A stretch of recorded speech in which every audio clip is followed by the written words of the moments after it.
Oke, bismillahirrahmanirrahim. Assalamualaikum warahmatullahi wabarakatuh. Perkenalkan, nama saya Muhammad Ilman Imaduddin. Untuk kesempatan kali ini, saya akan menjelaskan tentang psikologi humanistik. Apa sih psikologi humanistik itu? Psikologi humanistik adalah salah satu pendekatan dalam psikologi yang memandang manusia sebagai individu yang utuh, memiliki potensi, serta mampu untuk mengaktualisasikan dirinya. Pendekatan ini lahir pada akhir tahun 1950-an sebagai respon terhadap pendekatan psikoanalisis dan behavioristik yang dianggap terlalu deterministik dan kurang memperhatikan aspek kemanusiaan. Ya, berikut ada asumsi dasar psikologi humanistik, yaitu ada kehendak bebas, potensi dan aktualisasi diri, dan pengalaman subjektif. Yang pertama yaitu kehendak bebas, free will. Psikologi humanistik percaya bahwa manusia memiliki kehendak bebas untuk membuat pilihan dan bertanggung jawab atas kehidupannya sendiri. Ini berbeda dengan pendekatan psikoanalisis yang menekankan pada ketidaksadaran dan naluri dasar. Selanjutnya, potensi dan aktualisasi diri. Setiap individu memiliki potensi yang unik dan dorongan untuk mengembangkan dirinya. Aktualisasi diri ini adalah proses di mana seseorang mencapai potensi penuh mereka dan merasa puas dengan hidupnya. Berikutnya adalah pengalaman subjektif. Psikologi humanistik menekankan pentingnya pengalaman subjektif dan persepsi individu. Ini berarti bahwa cara seseorang melihat dan memahami dunia sangat penting dalam menentukan perilaku dan kesejahteraan mereka.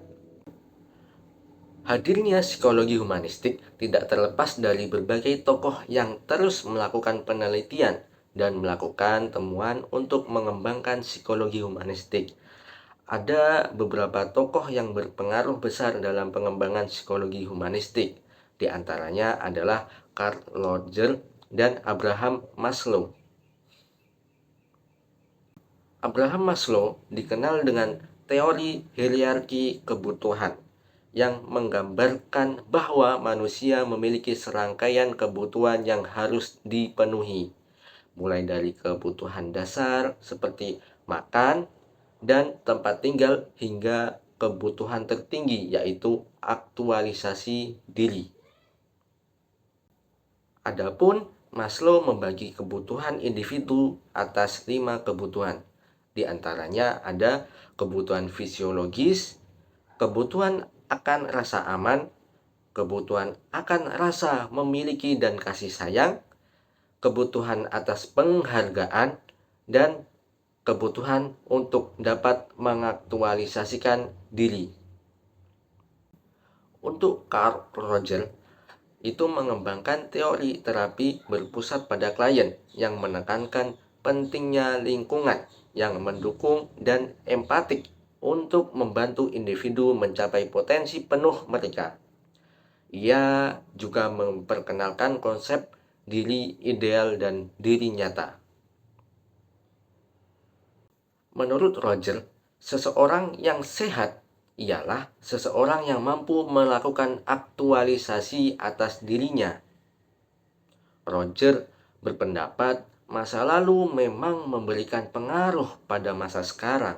Namun, hal yang dapat dilakukan adalah berfokus pada keadaan saat ini dan hari ini. Prinsip utama client-centered therapy yang dikembangkan oleh Carl Rogers adalah yang pertama, empatik. Terapis berusaha memahami perasaan dan perspektif klien secara mendalam dan tulus. Ini membantu klien merasa didengar dan dipahami. Berikutnya, keaslian. Terapis harus jujur dan autentik dalam interaksi mereka dengan klien. Ini berarti terapis tidak berpura-pura atau menyembunyikan perasaan mereka sendiri. Dan terakhir, penerimaan tanpa syarat. Terapis menerima klien apa adanya tanpa syarat, tanpa menghakimi atau mengkritik. Ini menciptakan lingkungan yang aman bagi klien untuk mengeksplorasi perasaan dan pikiran mereka. Berikut ini ada penerapan psikologi humanistik, di antaranya ada dalam bidang pendidikan, yakni pembelajaran aktif. Itu mendorong siswa untuk berpartisipasi aktif dalam proses pembelajaran dan mengeksplorasi minat mereka sendiri. Kemudian, pengembangan pribadi, guru membantu siswa mengenali potensi mereka dan mencapai aktualisasi diri. Kemudian, kasih sayang dan penerimaan, menciptakan lingkungan belajar yang penuh kasih sayang dan penerimaan tanpa syarat. Lanjut, ada juga penerapan psikologi humanistik di bagian pengembangan organisasi. Di antaranya ada kepemimpinan humanistik. Pemimpin yang menerapkan prinsip-prinsip humanistik menciptakan lingkungan kerja yang mendukung pertumbuhan dan kesejahteraan karyawan. Kemudian, pelatihan dan pengembangan. Program pelatihan yang berfokus pada pengembangan pribadi dan profesional karyawan. Ada juga penerapan psikologi humanistik di bagian resolusi konflik, yakni pendekatan humanistik menggunakan prinsip-prinsip empati dan penerimaan untuk menyelesaikan konflik secara konstruktif dan menghargai semua pihak yang terlibat. Dan juga kesehatan mental, yakni peningkatan kesejahteraan, program-program yang dirancang untuk meningkatkan kesejahteraan mental dan emosional individu dengan fokus pada pertumbuhan pribadi dan aktualisasi diri. Psikologi humanistik, meskipun memiliki banyak kontribusi positif, juga menghadapi beberapa kritik. Berikut adalah beberapa kritik utama terhadap pendekatan ini. Seperti contoh, yakni kurangnya bukti empiris. Salah satu kritik utama adalah bahwa psikologi humanistik seringkali kurang didukung oleh bukti empiris yang kuat. Banyak konsep dalam psikologi humanistik seperti aktualisasi diri sulit diukur secara objektif. Selanjutnya, yakni terlalu optimis. Pendekatan ini dianggap terlalu optimis tentang sifat manusia. Kritikus berpendapat bahwa psikologi humanistik itu mengabaikan aspek negatif dari perilaku manusia dan konflik internal yang kompleks. Ada juga kurangnya fokus pada patologi.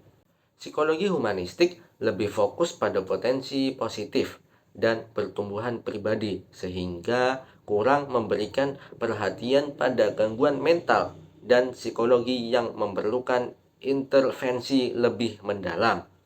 Selanjutnya yakni subjektivitas.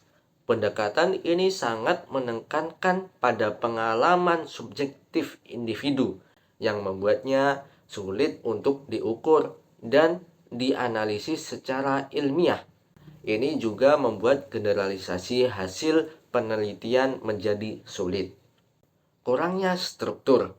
Beberapa kritikan berpendapat bahwa pendekatan non-direktif dalam terapi humanistik dapat menyebabkan kurangnya struktur dan arah dalam sesi terapi yang mungkin tidak efektif untuk semua klien. Psikologi humanistik adalah pendekatan dalam psikologi yang menekankan potensi positif manusia dan pentingnya pertumbuhan pribadi. Berikut ini adalah kesimpulan utama dari psikologi humanistik, yakni Psikologi humanistik memberikan pandangan optimis tentang potensi manusia dan pentingnya lingkungan yang mendukung untuk pertumbuhan pribadi. Meskipun mengalami beberapa kritik, pendekatan ini tetap memberikan kontribusi penting dalam berbagai bidang seperti pendidikan, terapi, dan pengembangan organisasi. Tidak lupa juga, saya mengambil rujukan psikologi humanistik ini dari web ini.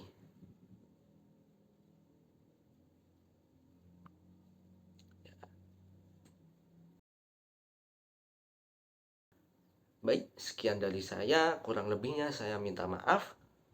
Saya akhiri. Wassalamualaikum warahmatullahi wabarakatuh.